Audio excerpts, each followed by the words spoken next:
boys. I'm 30. I don't need to show nobody nothing at this point.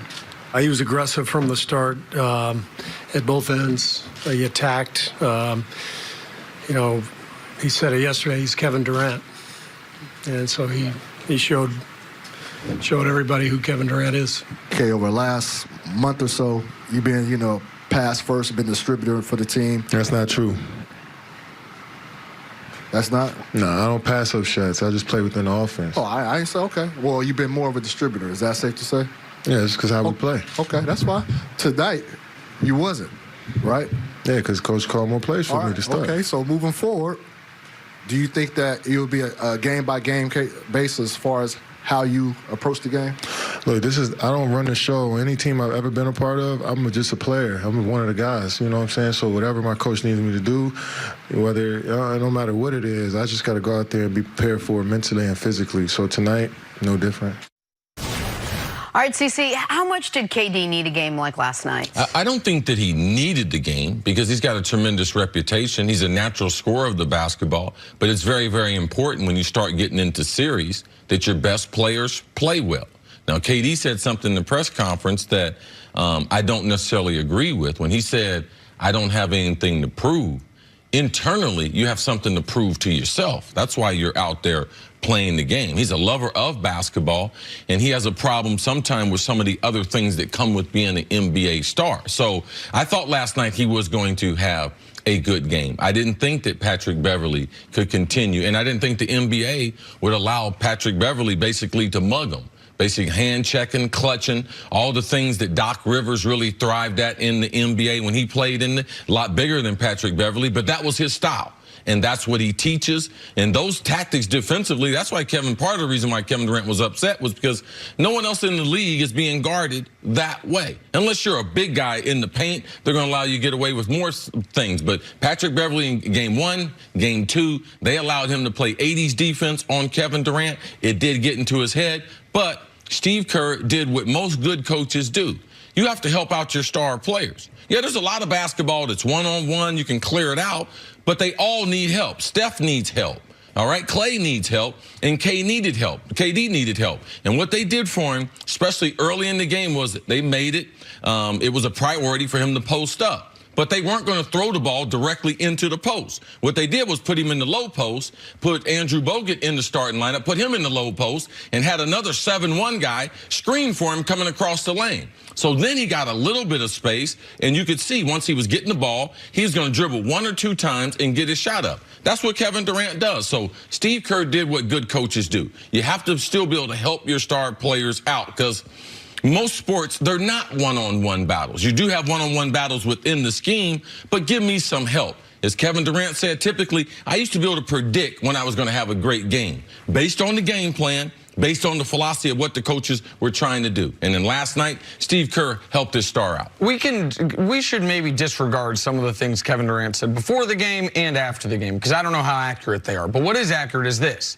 Kevin Durant did exactly what he was supposed to do, what he needed to do, and what people who have watched him for the better part of almost a decade and a half now, 12 years, knew he could do. This wasn't, to me, the Warriors drawing up a very specific, unique game plan to this. This was Kevin Durant taking shots that he had passed up in games 1 and 2. This was Kevin Durant, despite saying, I'm not going to go out there and shoot 20-plus times, going out there and shooting 20-plus times. Well, 20 wasn't in question. He said 30 was in question. Well, he said I'm not going to shoot 20 to 30 times. That's what he said. Yeah, well, he was definitely trying to respond to the question. The 30 shots is out of question because that's just something that he doesn't do. So I'm not saying Kevin Durant didn't do what he was supposed to do, but when the coach comes up with a game plan, if we were doing the show and we were like, Nick, we're going to be heavy on Nick Wright in the A's and B's, you would know that you got to be able to do your job. And you could see that their game plan last night, and it was not the same as the first 2 games. Yeah, so okay, we're going to agree to disagree on that because Kevin Durant had the exact looks that he was passing up in games 1 and 2, and he was taking them. He had those mid-range jump shots available to him early in the series, but he did what he's supposed to do. He was outstanding. He got 2 fouls within 90 seconds of the game starting. He could have gotten frustrated. He could have gotten mad at the refs. One of those fouls was super questionable. Credit to Kerr for leaving him in. And he was great. He was the Kevin Durant that we know exists and that we know can do this, not any night, because you can't be that efficient every night, right, but he is a threat on any given night to go for nearly 40. Like, Steph was in foul trouble. Steph picked up his third foul midway through the third quarter. KD stepped up again. Steph picked up fouls in the third, or midway through the second quarter, picked up his third foul, and then the third quarter picked up his fourth. KD stepped up again. He didn't even have to play in the fourth quarter. He was great. He was the exact guy that Steve Kerr, when he gave his press conference, saying, I think Kevin's going to take 22, 30 shots. Be more aggressive, be more assertive. That's exactly what he was. And that's what he was supposed to be. So he can say this was just, it had nothing to do with games 1 or 2. I don't believe that. Kevin Durant is as aware of the commentary surrounding him as anyone in basketball. Right, I agree with you on that part. He was sometimes great performances are forced out of you. Yeah. And his team needed it. Boogie Cousins is hurt. So they had a couple days to be able to prepare. They're putting Bogut into the lineup. And if you look at, why is this series tied up 1-1?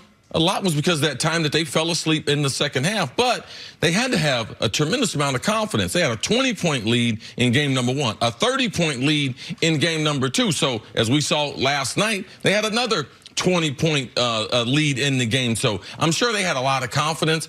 Every team is making adjustments. When you look to the third game of all these series, each team is making what you call a series adjustment. And this was one of the adjustments that the Warriors made, that they're going to go, instead of going through Steph, going through Clay, they were going through KD, putting Bogut into the lineup. So those are the things to me that were very obvious as far as the differences between game 1 and game 2. Even though KD ended up getting the ball in some of the same spots that he got it in game number 1. How he got it, I thought, was very different, especially early in the game. But I'm sure the Warriors never thought they were even going to have to get to the point where they had to make adjustments in the first opening round of the playoffs against the Clippers. How much of game 2 do you think was a wake-up call, if you will, for both the Warriors and for Kevin Durant? Absolutely. You lose your starting center and you blow the biggest lead in NBA playoff history. They came out in that first quarter with the playoff intensity, and they did what the Warriors have done so often over this 5-year run, particularly the last 3, which is they have shown the ability on both ends of the court to clamp you down. Yeah, that's important. I mean, what they did defensively in that first quarter, now the Clippers went on a little bit of a run to cut it to 17 at the end of the first quarter, but Draymond is flying all over the place, playmaking. You have Bogut is in there all of a sudden looking like the guy who just won MVP of his Australian league. Durant was doing it on both ends. Clay hasn't had a good shooting night yet in this series, but he's playing. The Warriors instantly became the world-destroying force they wanted to be. And when KD's hitting those 17-footers that aren't touching anything but the bottom of the net's barely moving, when they play like that, nobody's beating them. One thing I've seen with the Warriors, and I really respect it, the camaraderie that they have as a group. And even before KD got there, whenever one of their star players, when their guys in their core group struggle, they go out of their way. When Iggy was struggling, they went out of their way to get him back into a group. When Steph was struggling in the finals, before KD got there, they went out of their way to get him into the flow. We have seen with Clay, the way he started the season, Draymond, they have done these things. They did the same thing for KD last night. It's the sign of a great team, a great organization. One of the things that gets Nick upset is it's a luxury. KD don't have to play like this every night. When all the other top 5 players, when they have an off night, you end up losing. They get criticized. But KD has the luxury because he's been in Golden State the last 3 years. I understand and respect that. Well, and I want to say one thing, because I'm very critical of Kevin Durant for some of the stuff off the court. What he did last night was spectacular. He answered, he had scrutiny on him, unlike he's had at any point this season. The Warriors, for the first time all year, they weren't in a must-win game, but this was the highest leverage game they've played all season, right? The first game that if they lose, we'd be like, whoa. Yeah.